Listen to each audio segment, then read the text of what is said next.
चलिए आज हम लोग को पढ़ना है आधारभूत समानुपाती का प्रमेय के बारे में हम लोग पढ़ेंगे। इसको थेल्स थ्योरम के नाम से भी जाना जाता है। तो इस वीडियो में हम लोग देखेंगे कि थेल्स थ्योरम क्या कहता है, पहले इसको देखेंगे। देखिए करें, यदि किसी त्रिभुज के एक भुजा के समानांतर अन्य दो भुजाओं को भिन्न भिन्न बिंदुओं पर प्रतिच्छेद करने के लिए एक रेखा खींची जाए तो ये अन्य दो भुजाएं एक ही अनुपात में विभाजित हो जाती है। इसका मतलब है कि अगर किसी त्रिभुज के किसी एक भुजा के समानांतर हम एक रेखा खींचते हैं, मान लीजिए कि ये एक भुजा है, इसके समानांतर में हमने एक रेखा खींच दी है, इसका हम नाम दे देते हैं DE। DE समानांतर है BC के, हमने इसको खींच दिया तो थ्योरम कहता है कि जैसे ही हमने इस BC के अपोजिट में यानी कि समानांतर में हमने एक रेखा खींचा है तो ये बाकी का जो दो रेखा है AB और AC, इसको दो बराबर अनुपात में क्या करेगा, बांटेगा। यानी कि इसको हम कहेंगे कि ये समानुपाती होगा। दो बराबर अनुपात मतलब समानुपाती होगा।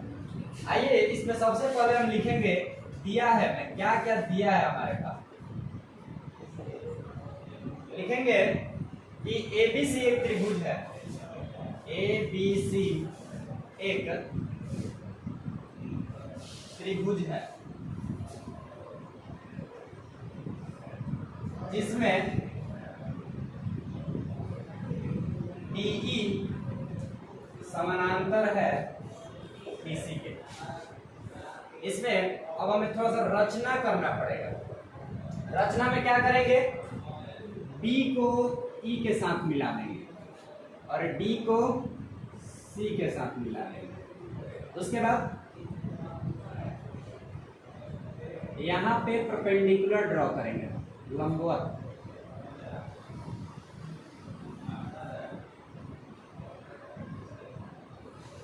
इसका नाम दे देते हैं N और इसका नाम दे देते हैं F। ठीक है, अब इस पार्ट को जितना भी हमने अभी यहाँ पे रचना किया है सबको हम रचना में यहाँ पे लिखेंगे। तो लिखेंगे DN लंब है किस पे, AC पे, या फिर AE पे भी लिख सकते हैं। और EF किस पे लंब है, AD पे। EF लंब है AD पे। ये हमने रचना में किया। उसके बाद D से C को मिलाया गया है और B से E को मिलाया गया है, यानी कि DC और BE को मिलाएं। DE और BC को क्या किया गया है, मिलाया गया है। उसके बाद अब हम इसका लोग हल देखेंगे, यानी कि अब हम इसको प्रूफ करने जा रहे हैं। लेकिन उससे पहले हम लिखेंगे कि यहाँ पे हमें सिद्ध क्या करना है। तो सिद्ध करें AD बाई DB बराबर AE by BC। AD by DB बराबर AE बाई BC, मतलब इतना बाई इतना बराबर इतना बाई इतना। ये हमें सिद्ध करके दिखाना है। चलिए इसमें सबसे पहले हम क्या करेंगे, त्रिभुज का एरिया आपको पता होना चाहिए। त्रिभुज का क्षेत्रफल निकालने का सूत्र होता है 1/2 इंटू आधार गुने ऊंचाई। 1/2 गुना आधार गुना ऊंचाई, 1/2 गुना आधार गुना ऊंचाई। अब रहा बात कि इसमें तो हमें बहुत सारा त्रिभुज दिख रहा है, किस त्रिभुज को हमने, तो आपको ध्यान रखना है। सबसे पहले देखना है सिद्ध करेंगे क्या हमें सिद्ध करने के लिए कह रहा है। तो ऊपर में AD मांग रहा है और नीचे में क्या मांग रहा है, DB। ऊपर में AD और नीचे में DB। तो AD देखिए किस ट्रायंगल में मिलेगा। अगर हम ADE नाम के ट्रायंगल में जाते हैं तो हमें क्या मिल जाएगा, उसमें AD मिल जाएगा। तो जाएंगे एरिया ट्रायंगल ADE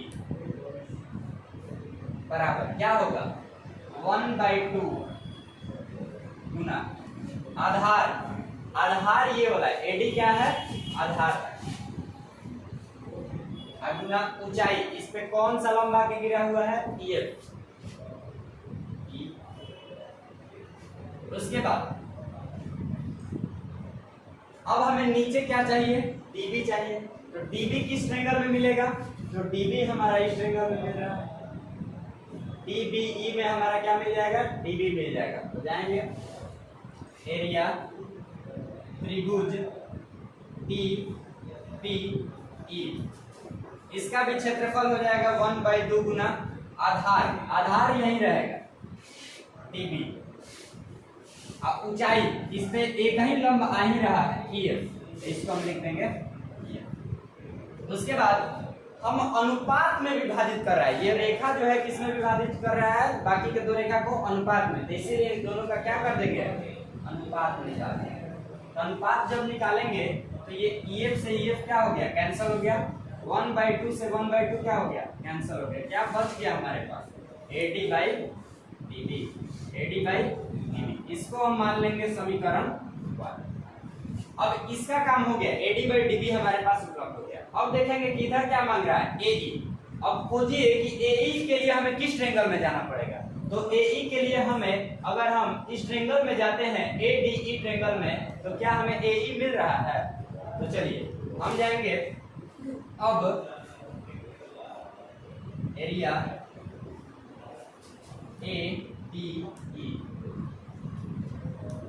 इसका क्षेत्रफल हो जाएगा 1/2 गुना आधार, इसका आधार कौन होगा, AE होगा, और ऊंचाई कौन होगा, तो ऊंचाई इस पे कौन जा रहा है, लंब इस पे कौन गिर रहा है, DN, यहाँ पे क्या लिख देंगे, DN लिख देंगे। उसके बाद नीचे मांग रहा है EC, EC किस त्रिभुज में मिलेगा, DEC नाम के त्रिभुज में मिल जाएगा क्या, या फिर इसको आप DCE भी बोल सकते हैं।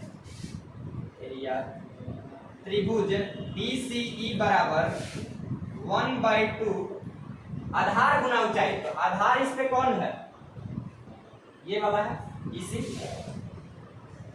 और ऊंचाई कौन है, तो ऊंचाई इस पे एक ही लंब गिर रहा है 90 डिग्री का, यहाँ पे कोण बना रहा है DN, यहाँ पे क्या लिख देंगे, DN। अब हम अनुपात का पढ़ रहे हैं कि ये रेखा जो है अनुपात में डिवाइड कर रहा है बाकी के दो रेशियो को, तो हम इसके लिए क्या कर देंगे, अनुपात निकाल देंगे। अनुपात निकालने के लिए क्या कर दिया जाता है, डिवाइड कर दिया जाता है। अब यहाँ पे 1/2 से 1/2 कैंसिल, DN से DN कैंसिल, बच क्या गया, AE/AC, AE/AC बच गया। इसको हम सेकेंड इक्वेशन मानेंगे, दूसरा समीकरण इसको मानेंगे। अब उसके बाद हम देखेंगे 9th क्लास में आप लोग को बताया गया था कि जब दो समानांतर रेखा के बीच में, जब दो समानांतर रेखा के बीच में कोई त्रिभुज बना हुआ होता है, दो समानांतर रेखा और एक ही आधार पे त्रिभुज रहता है, तो दोनों का क्षेत्रफल क्या हो जाता है, बराबर हो जाता है। दोनों का क्षेत्रफल क्या होगा, बराबर होगा। ये 9th क्लास में पढ़ाया गया था। तो यहाँ पे आपको दो त्रिभुज दिख रहा होगा, एक DBE, DEB कहिए चाहे DBE कहिए, उसके बाद एक दिख रहा होगा DCE। ये दोनों त्रिभुज एक ही आधार DE पर स्थित है। दोनों का आधार क्या है, DC, दोनों का आधार क्या है, DE। दोनों एक ही आधार पे है, तो दोनों का क्षेत्रफल क्या हो जाएगा, बराबर हो जाएगा। यानी कि हम लिखेंगे यहाँ पे एरिया DBE बराबर एरिया DCE।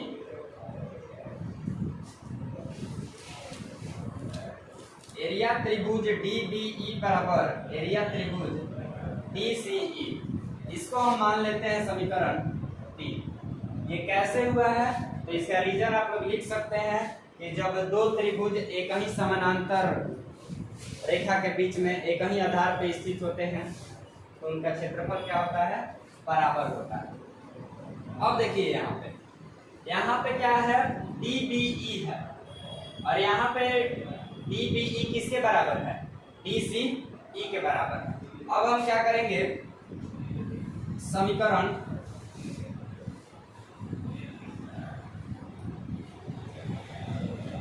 2 में जाते हैं। समीकरण 2 में क्या है, area ADE by area DCE किसके बराबर आया है, AE बाई BC के। यहाँ पे DCE का एरिया किसके बराबर है? DBE के बराबर। तो लिखेंगे एरिया ADE बराबर एरिया DCE। और DCE के जगह पे हम क्या लिख सकते हैं? DBE, क्योंकि दोनों का एरिया क्या है? बराबर है। तो यहाँ पे हम DCE के जगह पे लिख दे रहे हैं DBE। और यह किसके बराबर है? AE/EC के बराबर। इसको मान लेते हैं समीकरण नंबर 4। अब समीकरण 1 और 4 को देखिए ध्यान से। समीकरण 1 में क्या है? Area ADE। यहाँ पर भी क्या है? Area ADE। यहाँ पे क्या है? Area DBE। यहाँ पर भी क्या है? Area DBE। जब दो समीकरण का लेफ्ट साइड बराबर होता है तो दोनों का राइट भी क्या हो जाएगा? बराबर हो जाएगा। यानी कि हम इसको लिखेंगे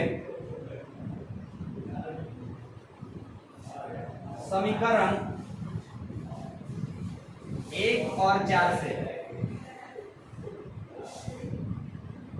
1 और 4 से हम कह सकते हैं कि दोनों का लेफ्ट साइड बराबर तो दोनों का राइट साइड क्या हो जाएगा?